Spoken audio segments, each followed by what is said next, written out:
오늘 주신 말씀을 통해서 원망의 자리를 아멘의 자리로 라는 제목으로 함께 말씀 나누겠습니다. 평생 여행을 하면서 복음을 전하던 어떤 수도사가 있었습니다. 이 수도사가 어느 주일을 맞이해서 이제 교회를 찾아가게 되었습니다. 먼저 찾아갔던 교회는 언덕 위에 멋진 교회입니다. 웅장한 교회입니다. 그 교회를 보고 찾아갔는데 이상한 모습이 있었습니다. 그 교회 지붕에 마귀들이 있었는데 그 마귀들이 잠을 자고 있는 거예요. 이상하다. 왜 마귀들이 교회 예배당 위에서 낮잠을 자고 있지? 그 교회 문을 딱 열고 들어가 봤더니 교회 성도들이 예배 시간에 졸고 있는 겁니다. 꾸벅꾸벅 졸고 있어요. 기도하는데 졸고 찬양하는데 찬양하지도 않고 그냥 있습니다. 이 수도사가 생각하기를 그래 교인들이 자니까 마귀들도 할 일이 없어서 자는구나 하고 그 교회를 나왔다고 그래요. 그 다음 찾아간 교회는 골짜기에 허름한 작은 교회였습니다. 그런데 이상하게 그 교회 지붕이에요. 마귀들이 있는데 그 마귀들이 날뛰고 있는 거예요. 발악을 하고 있습니다. 괴성을 지르고 창을 가지고 막 지붕을 찌르고 그러는 거예요. 이상하다. 왜 저 교회는 마귀들이 발악을 하고 있지? 하고 교회 내 문을 열고 딱 들어가 봤더니 예배 시간인데요. 뜨거워요. 찬양을 뜨겁게 하고 기도도 크게 하고 예배 시간에 말씀을 듣는데 아멘 아멘 하는 거예요. 이 수도사가 생각하기를 교인들이 열심히 하니까 마귀들도 저 성도들을 시험하기 위해서 열심히 하는구나. 그런 생각을 하게 되었다고 합니다. 여러분 그래요. 마귀는요. 시시한 성도, 잠들어 버린 교회는 건드리지 않습니다. 그냥 내버려 둡니다. 그대로 그냥 망하게 두는 거예요. 하지만 열심히 있는 성도, 열심히 있는 교회, 열심히 있는 믿음의 가정, 사단은 끊임없이 발악하면서 공격을 합니다.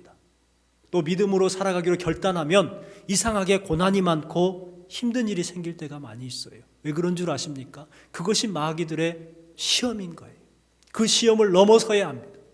마귀는 성도들의 열심과 또 교회의 성장을 싫어합니다. 그래서 가정을 자꾸 흔들어요. 또 교회의 부흥을 방해를 합니다. 갈등을 일으키고 사소한 일로 다투고 분쟁하게 만듭니다. 이것이 바로 마귀 사탄들의 계략이지요. 고린도후서 4장 4절 말씀에 보면 마음을 혼미하게 하여, 마귀들은요 우리 성도들의 마음을 어떻게 한다고요? 혼미하게 하는 거예요. 자꾸 다른 것을 끄집어 당기게 만들고 너 주입해가지고 혼미하게 만들어요. 그래서 어떻게 만듭니까? 그리스도의 영광에 복음의 광채를 비추지 못하게 함이니라. 그리스도의 영광, 복음의 광채, 이것들을 나타내지 못하게 한다는 거예요. 사단은 끊임없이 우리 성도들의 마음을 혼미하게 합니다. 세상 것을 집어넣고 욕심을 집어넣고 원망하게 만들고 비관하게 만들고 자꾸 혼미하게 만듭니다. 그럼을 통해서 하나님의 복음의 영광을 나타내지 못하는 그러한 성도, 그러한 교회가 되게 만들어버리는 것이죠. 보통 사람들은 열심히 하다가 힘든 일이 생기면 낙심합니다. 원망하거나 나는 문제가 없는데 시대가 문제다, 사회가 문제다, 사람들이 문제다 하면서 남 탓을 하고 환경 탓을 합니다. 그러나 위기는 기회라는 말이 있잖아요. 평상시에 누가 능력 있는 사람인가 가려내기는 어렵습니다. 하지만 어려운 상황, 위기를 만나게 되면 누가 지혜로운지를 금방 드러나게 되죠. 특별히 성도들은 위기 속에서 지혜가 드러나고 신앙과 인격이 드러나게 되는 거예요. 평상시에는 그분이 어떤 믿음을 가지고 있는지, 어떤 신앙을 가지고 있는지 잘 몰라요. 하지만 위험을 만나고 위기를 만나게 되면 그의 지혜와 신앙과 인격이 그냥 드러나게 되는 것이죠. 오늘 말씀에 위기 가운데에 느헤미야의 지혜와 인격과 신앙이 드러나는 말씀이 기록이 되어 있습니다. 성벽을 수축해 나가는데 두 가지 큰 문제를 만나게 되지요. 그래서 성벽 중수하는 일을 멈출 수밖에 없는, 중단될 수밖에 없는 위기에 놓여 있었습니다. 먼저는 외적인 대적들의 방해였습니다. 느헤미야와 함께 했던 이스라엘 백성들이 페르시아에서 돌아오게 됩니다. 어려운 형편 가운데서도 성을 재건하기 위해서 열심히 노력을 했어요. 얼마나 힘들었겠어요. 무엇이 있었겠습니까? 무에서 유를 창조하듯이 그들은 힘을 다해서 감당해 나갔습니다. 그런데 위기가 찾아온 거예요. 이방 대적들이 성 재건을 방해를 합니다. 막아버립니다. 동쪽에서 암몬 족속들이, 서쪽에서 아스돗 사람들이, 남쪽에서는 아라비아 사람들이 공격해오고 북쪽에서는 사마리아 사람들이 공격해옵니다. 그들은 성을 건축하지 못하도록 조롱합니다. 비난합니다. 또 칼과 창을 무장을 하고 와가지고 백성들을 협박합니다. 죽이려고 합니다. 이러한 상황 가운데에 느헤미야는 먼저 하나님께 나아가 기도하지요. 그리고 밤낮 백성들에게 방비함으로 방해들을 막아냅니다. 두 번째 문제가 있었는데요. 그 큰 문제는 뭐였냐면 내부 백성들의 갈등이었습니다. 백성들의 갈등이 심해졌어요. 4장 말씀에 보면 유다 사람들이 느헤미야에게 찾아와 가지고 이런 말을 하죠. 우리가 힘이 없어서 성을 중수하지 못하리라. 비관합니다. 우리 그거 못한다는 거예요. 10번이나 찾아와 가지고 느헤미야한테 하소연합니다. 우리는 힘이 없다, 능력이 없다, 못한다, 포기해야 된다. 계속해서 말을 하는 거예요. 느헤미야는 그와 같이 비관적인 말을 하는 사람들을 향해서 격려를 합니다. 함께 할 수 있다. 설득해 나갑니다. 우리는 약하지만 하늘의 하나님을 바라보아야 한다 하고 믿음을 강조합니다. 그 말을 듣고 느헤미야와 유다 사람들은 함께 일을 감당해 나아갔죠. 이렇게 해서 모든 것이 다 해피엔딩으로 진행될 것 같았는데 이번에는 더 큰 갈등의 문제가 생기게 됩니다. 오늘 주신 말씀에 그 내용이 기록이 되어 있지요. 부자들과 서민들의 갈등이 시작이 되는 거예요. 1절부터 4절까지 말씀을 보면 어떤 사람은 말하기를 반복해서 계속해서 이야기가 나옵니다. 그때의 백성들이 그들의 아내와 함께 크게 부르짖어 그들의 형제인 유다 사람들을 원망하죠. 어떻게 원망을 하냐? 어떤 사람들은 말하기를 우리와 우리 자녀가 많으니 양식을 얻어먹고 살아야겠다. 성 건축하는 일을 하다 보니까 정작 가족들이 굶주린 거예요. 그러니까 어쩔 수 없이 우리가 먹고 살아야 되는데 하면서 이제 일을 못하겠다고 하는 사람들이 생기는 거예요. 또 3절에 보니까 어떤 사람은 말하기를 우리가 밭과 포도원과 집이라도 저장 잡히고 이 흉년에 곡식을 얻자. 돈이 없으니까, 먹을 것이 없으니까 밭을 저당 잡히고 포도원을 저당 잡히고 집을 저당 잡혀가지고 그 곡식들을 사서 먹는 거예요. 또 하필이면 그때 흉년이 들었던 것 같아요. 또 4절 말씀에 보니까 어떤 사람들은 말하기를 우리가 밭과 포도원으로 돈을 빌내어 왕에게 세금을 바쳤도다. 세금을 내야 되는데 세금 낼 돈이 없으니까 밭과 포도원에 저당 잡히고 돈을 빚내가지고 세금을 냈다는 거예요. 이와 같은 어려운 문제가 생기고 말았습니다. 더 큰 문제가 5절 말씀에 기록이 되어 있죠. 5절 말씀을 같이 한번 읽어보겠습니다. 우리 육체도 우리 형제의 육체와 같고 우리 자녀도 그들의 자녀와 같거늘 이제 우리 자녀를 종으로 파는도다. 딸 중에 벌써 종된 자가 있고 우리의 밭과 포도원이 이미 남은 것이 되었으나 우리에게는 아무런 힘이 없도다. 여러분, 큰 일이 생기고 말았어요. 밭을 저당 잡히고 어떤 사람은 포도원을 저당 잡히고 어떤 사람은 집을 저당 잡혀가지고 사채를 씁니다. 그런데 빌릴 때는 좋았는데 갚을 때는 어떻게 돼요? 너무너무 힘든 거예요. 너무 많은 이자를 감당해야 하는 것입니다. 그 이자를 감당하지 못하니까 이제 그 빚을 내어줬던 귀족들과 민장들이 그들의 자녀를 데리고 종으로 팔아버리는 거예요. 큰 일이 생기고 말았어요. 귀족들과 민장들은 예루살렘 성 재건에 별 관심이 없었습니다. 왜냐하면 성벽이 없어도 나는 잘 먹고 잘 산다는 거예요. 성벽이 없어도 그만, 있어도 그만, 나와 상관없다는 거예요. 그러니 나는 저들에게 돈을 빌려주고 이자를 받고 못 갚으면 그들을 종으로 팔아버리겠다는 것입니다. 이러한 모습은 우리 사회 현실에도 자주 보이는 모습입니다. 국가의 이익보다는 자신의 이익을 우선하는 정치인들, 기업인들, 경제인들을 보게 되죠. 사실 우리도 공동체의 이익보다는 내 자신에게 도움이 되는가, 이익이 되는가를 먼저 따지는 모습들을 우리는 발견하게 됩니다. 교회 일을 한다고 하면서도 자기 중심적이죠. 나한테 좋으면 찬성이고 안 좋으면 반대라는 거예요. 공동체에 이익이 되느냐 안 되느냐가 아니라 나한테 이익이 되느냐 안 되느냐를 먼저 따진다는 것이죠. 우리도 그 유다의 귀족들과 민장들처럼 그 마음을 가지고 있어요. 이기적인 마음을 가지고 있어요. 귀족들과 민장들의 이기적인 욕심에 시달리던 서민들은 분노하기 시작합니다. 왜 우리가 이렇게 고통을 당해야 하지? 우리가 지금 왜 이 고생을 하고 있는데, 생계를 포기하고 같이 잘 살아보자고 하는 일인데 저들이 우리의 자식들을 노예로 팔다니 더 이상은 못 참겠다. 이제 서민들의 폭동이 일어나려고 합니다. 걷잡을 수 없이 원망과 불평이 늘어갈 것이고 다툼과 분쟁이 일어나게 될 거예요. 우리도 동일한 고민을 가지고 있죠. 불의한 세상 속에 살아가다 보니까 속상할 때가 많아요. 들려오는 나라의 소식이 그렇고, 들려오는 재벌들의 소식이 그렇고, 정치인들의 소식도 그렇고, 하다못해 교회에서도 그와 같은 일들이 심심치 않게 들린다는 거예요. 교회에서 일을 한다고 누가 알아주는 것 아닌 것 같습니다. 그렇다고 돈을 받는 것도 아닙니다. 열심히 하다 보면 오히려 상처를 받고 속상한 일들이 생기게 되죠. 남들은 안 하는데 왜 맨날 나만 해야 되느냐? 좋은 소리도 못 듣는데 원망이 생겨서 그 일을 하기를 포기해버립니다.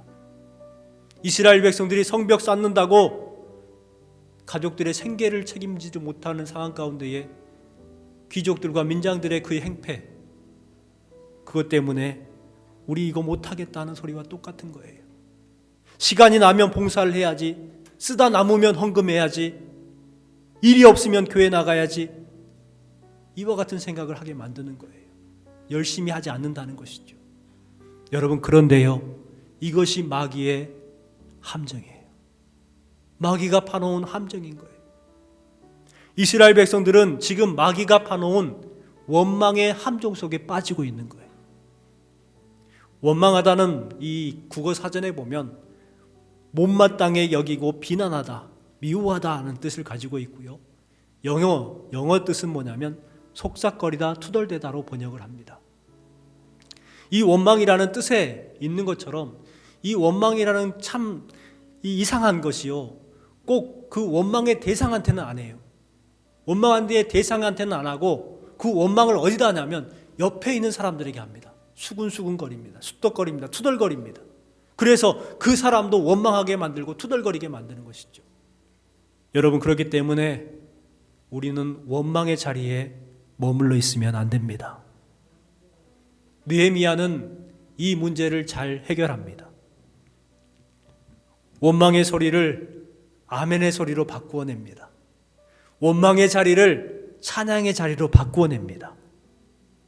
1절 말씀에 보니까 그들은 형제인 유다 사람들을 원망하는데 라고 기록하죠. 그리고 13절 말씀에 보니까 뭐라고 기록합니까? 나중에 보니까 회중이 다 아멘하고 여호와를 찬송하고 라고 마무리를 하고 있습니다. 그래요, 원망했던 사람들이 아멘하는 사람으로 바뀌게 되었고, 원망했던 사람들이 찬양하는 찬송의 사람들로 바뀌게 되었습니다. 느헤미야가 어떻게 했기에 원망을 아멘으로, 원망을 찬송으로 바꿀 수 있었을까요? 오늘 이 말씀을 통해서 생각해 보았으면 좋겠습니다. 그리함을 통해서 여러분의 원망이 아멘으로 바뀌고 여러분의 실망이 찬송으로 바뀔 수 있는 은혜가 이 시간 이 자리에 임하시기를 주님의 이름으로 축원합니다. 가장 먼저는요, 깊이 생각했다는 것입니다. 느헤미야는 깊이 생각했습니다. 6절 말씀에 보니까 내가 백성의 부르짖음과 이런 말을 듣고 크게 노하였으나, 느헤미야도 같은 마음이었어요. 공감했어요. 여러분, 공감의 능력은 매우 중요합니다. 다른 사람들의 상황을 이해하고 공감해 줄 수 있는, 다른 사람의 아픔과 슬픔을 이해하고 공감해 줄 수 있는 이 공감의 능력이 매우 중요해요. 그런데 우리 성도들에게 이 공감의 능력이 많이 떨어진 것 같아요. 공감하지 못합니다. 이해하지 못합니다. 나는 저 사람을 이해할 수가 없다고. 느헤미야는요, 공감의 능력이 있었어요. 백성들의 부르짖음을 들었습니다. 그 말을 들었습니다. 여러분, 듣는 것이 중요한 거예요. 왜 동문서답합니까? 상대방의 말을 듣질 않는 거예요. 그러니까 엉뚱한 말을 하게 됩니다. 느헤미야는 먼저 그들의 부르짖는 소리와 말을 들었어요. 그리고 공감합니다. 크게 뭐 했어요? 노하였다라고 말합니다. 분노했어요. 그 소식을 듣고 어찌 화가 나지 않을 수가 있겠습니까? 하지만 느헤미야는 어떻게 했어요? 7절에 깊이 생각하고 라고 말합니다. 깊이 생각했어요. 우리도 깊이 생각해야 합니다. 그런데 깊이 생각하지 못하고 말할 때가 너무나도 많아요. 느헤미야는 화가 났지만 화를 먼저 내지 않았습니다. 깊이 생각했습니다. 깊이 생각했다는 것은 단순히 생각을 많이 했다는 것이 아니라 하나님께 지혜를 구했다는 거예요. 하나님께 지혜를 구함을 통해서 내가 어떻게 해야 될까 알게 된 거예요. 여러분, 우리는 느헤미야처럼 생각을 깊게, 말은 짧게 할 수 있는 성도의 삶이 되었으면 좋겠습니다. 두 번째는요, 귀족들을 과감하게 꾸짖었습니다. 7절 말씀에 보면 깊이 생각하고 귀족들과 민장들을 꾸짖어 그들에게 이르기를 이라고 말합니다. 꾸짖다는 말은 단순히 야단쳤다는 말이 아니에요. 그들을 논리적으로 설득했다는 것을 말합니다. 당신들은 백성들을 보호해야 되는데 오히려 압제하고 착취했습니다. 이것은 잘못된 것입니다. 이것은 하나님의 뜻이 아닙니다. 정확하게 이해하게 해주고 지적합니다. 이 상황을 묵상해 보면 느헤미야 입장에서 그 민장들과 귀장들을 꾸짖는 것 쉽지 않았겠다라는 생각을 해요. 왠 줄 아십니까? 귀족들과 민장들은 그 지역의 권력자들입니다. 그렇다면 일을 해나가는 데 있어서 그 권력자들의 도움이 필요해요. 그 권력자들이 반대하면 일을 잘 할 수가 없게 되는 거예요. 그렇기 때문에 그들의 눈치를 보면서 적당하게 넘어갈 수 있었을 거예요. 뭐 그럴 수도 있지. 하지만 느헤미야는 분명히 꾸짖었습니다. 분명히 꾸짖었습니다. 교회 안에서도 그래요. 분명히 저 성도가 잘못하고 있는데 꾸짖는 것이 어려울 때가 있어요. 느헤미야는 어떻게 해서 그렇게 꾸짖을 수 있었는가? 하나님의 말씀이었기 때문에 그렇습니다. 우리 출애굽기 22장 23절 말씀 같이 한번 읽어볼게요. 내가 만일 너와 함께한 내 백성 중에서 가난한 자에게 돈을 구워주면 너는 그에게 채권자 같이 하지 말며 이자를 받지 말 것이며 내가 만일 이웃의 옷을 조당 잡히거든 해가 지기 전에 그에게 돌려보내라. 돈을 빌려주는 일에 대해서 나쁘다는 말이 결코 아닙니다. 당시 이스라엘 백성들이 매우 어려운 상황 가운데 놓여 있었던 거예요. 모두가 다 함께 어렵고 굶주린 때였어요. 그렇기 때문에 가난한 자에게 돈을 빌려줄 수 있고 물건을 빌려줄 수도 있잖아요. 불의한 방법으로 돈을 모으는 사람들 때문에 혼란스러워졌다는 것입니다. 느헤미야가 귀족들과 민장들을 꾸짖는 것 참 어려웠어요. 하지만 그들을 꾸짖었습니다. 일을 편하게 하기 위해서 적당히 넘어갈 수 있었습니다. 하지만 그렇게 하지 않았습니다. 느헤미야는요, 불의와 결탁하지 않았어요. 느헤미야는 불의와 타협하지도 않았습니다. 불의를 방관하지도 않았습니다. 하나님의 말씀에 비추어 잘못된 것을 정확하게 지적을 해주고 꾸짖었습니다. 여러분, 우리도 앞으로의 신앙적인 삶, 사회생활이나 교회 생활할 때에 불의와 결탁하거나 타협하거나 방방하는 삶을 살아가서는 안 되는 것입니다. 마지막 세 번째는 공개적 대회를 열었습니다. 7절 말씀에 보니까 대회를 열고 그들을 쳐서라고 말씀합니다. 그리고 8절 말씀에 보면 그들에게 이르기를 우리는 이방인의 손에 팔린 우리 형제 유다 사람들을 우리의 힘을 다해서 도로 찾았거늘 너희는 너희 형제를 팔고자 하느냐 더구나 우리 손에 팔리게 하겠느냐 하매 그들이 잠잠하여 말이 없기로. 느헤미야가 대회를 열었습니다. 백성들이 다 모였습니다. 부자도 모였고 가난한 사람들도 모였습니다. 그 공개적인 장소에서 잘못된 것에 대해서 분명히 지적을 합니다. 우리는 이방의 손에 팔렸던 사람들을 다시 도로 찾아왔는데, 페르시아에서 끌려갔던 그 포로들을 끌고 돌아왔는데 너희들은 지금 어떻게 하고 있느냐? 너희들은 너희 형제들을 팔고자 하느냐? 그것도 우리 손에 팔고 있느냐? 이와 같은 이야기를 합니다. 여러분, 느헤미야가 귀족들과 민장들을 꾸짖었을 때에 무조건적으로 타도하자는 공산당식으로 그렇게 꾸짖지 않았습니다. 이방 사람들에게 비방거리가 되어서는 되겠느냐 하는 거예요. 여러분, 그래요. 교회 안에 분란이 일어나고 말썽이 일어나잖아요. 성도 간에 싸우면 누가 비웃을까요? 안 믿는 사람들이 비웃는 거예요. 느헤미야는 지금 그것을 말하고 있는 것입니다. 너희 형제를 너희가 팔면 어떻게 되겠느냐라는 거예요. 느헤미야는 계속해서 9절부터 우리가 어떤 공동체가 되느냐에 대해서 이야기를 합니다. 가장 먼저는요, 우리는 하나님을 경외하는 공동체라는 거예요. 9절 하반절에 보니까 우리 하나님을 경외하는 가운데에 행할 것이 아니냐라는 거예요. 우리는 하나님을 경외하는 사람들이라는 거예요. 두 번째는 말씀대로 섬기는 공동체라는 것을 이야기를 해줍니다. 우리가 말씀대로 이자를 받기를 그치자. 하나님께서 이자를 받지 말라고 했으니 이자 받는 것을 이제 그치자. 말씀대로 행하자. 선포하고 있지요. 교회가 되고 교회가 세상 사람들에게 흠모의 대상이 되는 비결이 바로 여기에 있습니다. 성도가 성도들을 섬기고, 그래서 사랑의 공동체가 되고 도와주며 섬겨줄 수 있는 그러한 공동체, 그 공동체가 될 때에 세상 사람들이 비방하는 것이 아니라 세상 사람들이 흠모하는 교회가 될 줄 믿습니다. 또한 세 번째는요, 느헤미야는 공의의 하나님, 그 공의의 하나님을 믿는 믿음의 공동체에 대해서 마지막으로 이야기합니다. 그 말씀이 13절 말씀에 기록이 되어 있죠. 같이 읽어보겠습니다. 내가 옷자락을 털며 이르기를 이 말대로 행하지 아니하는 자는 모두 하나님이 또한 이와 같이 그 집과 산업에서 털어버릴지니 그는 곧 이렇게 털려서 빈손이 될지로다 하매 회중이 다 아멘하고 여호와를 찬송하고 백성들이 그 말대로 행하였느니라. 느헤미야는 귀족들 앞에서, 백성들 앞에서 자기의 주머니를 다 털어버립니다. 탁 털어요. 그리고 이렇게 말합니다.